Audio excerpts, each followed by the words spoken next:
पण तो ता तिथे असलंच पाहिजे बरं का, तो ता तिथे तो प्रेझेंट इंडेफिनिट टेन्सची ओळख. जसं की मी तिकडे जातो का, तो का. मी तिकडे खेळतो का, मी खुर्चीवर बसतो का, तो इकडे येतो का, तो फ्री फायर खेळतो का, अशी. ठीक आहे, लाईक ही sentences we make your.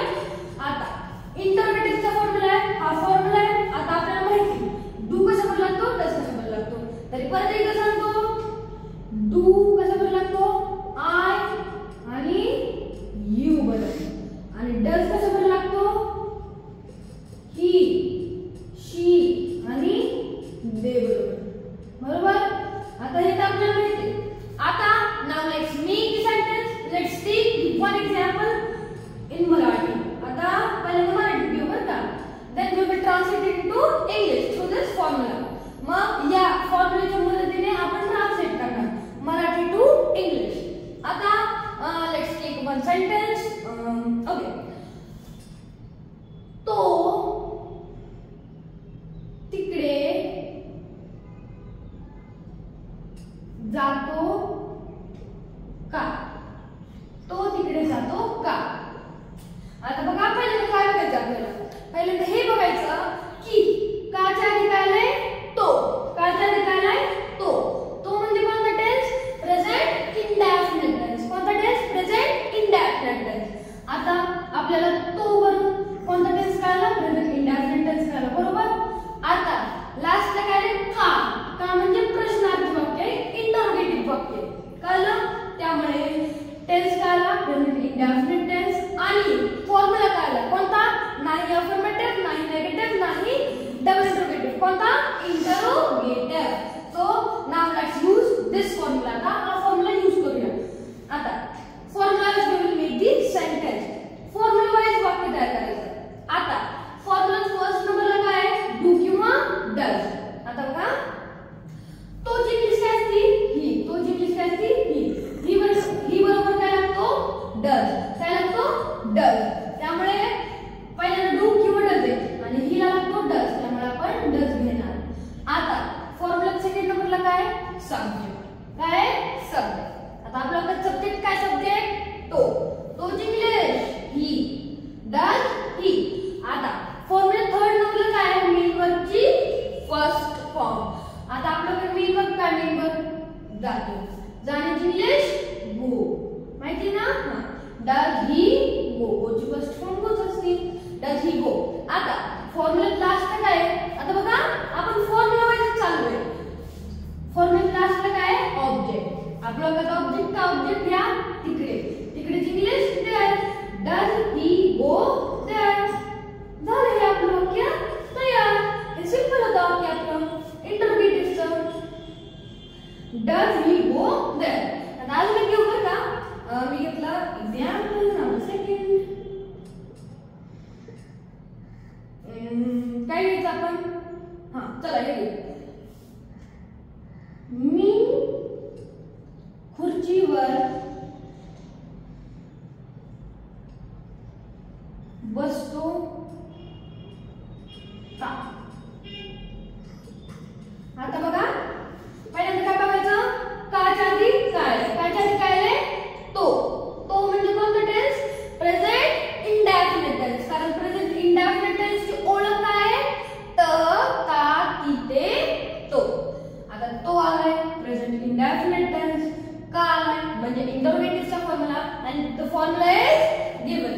So now let's make sentence. आता फॉर्म्युला फर्स्ट नंबरला काय आहे, डू किंवा डज. आता आपल्याला काय, आता आपल्याला सब्जेक्ट काय, सब्जेक्ट मी. मीची इंग्लिश काय असते, आय. आय वर काय लागतो, डू. काय लागतो, do. That's why we will use here do. So do will come in first of our sentence. आता फॉर्म्युला सेकंड नंबरला काय आहे, सब्जेक्ट. आपल्याला सब्जेक्ट काय, सब्जेक्ट मी. मीची इंग्लिश आय, डू आय. आता फॉर्म्युला थर्ड नंबरला काय आहे, मेन वर्बची फर्स्ट फॉर्म. आपल्याकडे मेन वर्ब काय, मेन वर्ब बसतो. कारण बसण्यात आपला फोर्स लागतो, आपल्या हातापायांची क्रिया होते बरोबर, मोशन होतं आपलं. त्यामुळे डू आय. बसण्याची इंग्लिश काय असते, set. What is English of बसणे, सेट. Do I set. आता इथे मग काय असतं, ऑन असतं, ऑन. आता फॉर्म्युला लास्टला काय आहे, ऑब्जेक्ट. Is our sentence. आता बघा इथे ऑन का लागला, हे प्रेपोजिशन, हे काय आहे प्रेपोजिशन, आणि ते आपण शिकलो नाही, त्यामुळे एवढं काही नाही आता. पण हे असं लिहिलं असं, do I sit on chair. बरं एवढं झालं. आता आपण डबल इंटरोगेटिव्ह शिकू. चला आता बघा डबल इंटरोगेटिव्ह. आता डबल इंटरोगेटिव्ह आणि याच्यात काय असणार, फक्त याच्यात फक्त WH फॅमिली ऍड होणार. काय ऍड होणार, WH फॅमिली. आता what is the formula now, आता the formula is WH family, WH family plus doodles plus subject plus main verb की first form plus object. These are formula of double interrogative present indefinite tense. So आता आपण काय करणार आहे, आता फक्त WH family आपल्याला माहिती आहे बरोबर. WH फॅमिलीज तर खूप असतात. आता WH फॅमिली काय काय त्या म्हणजे थोड्या आपण बघून घेऊ. इथे येतो बरं, इथे फर्स्ट वॉट ची इंग्लिश काय असते, काय. सेकंड व्हेन, थोडंच लिहून घेऊ, व्हेन ची इंग्लिश कधी. तिसरी हाऊ. WH फॅमिली म्हणजे अशा फॅमिली ज्यांची सुरुवात एक तर W किंवा H पासून सुरू होते, एक तर W किंवा H पासून सुरू होते. बरं व्हॉट, व्हेन, हाऊ म्हणजे कसे. फोर्थ which म्हणजे कोणते. परत आपण घेतलं बरं एवढं बस ना, एवढं बस.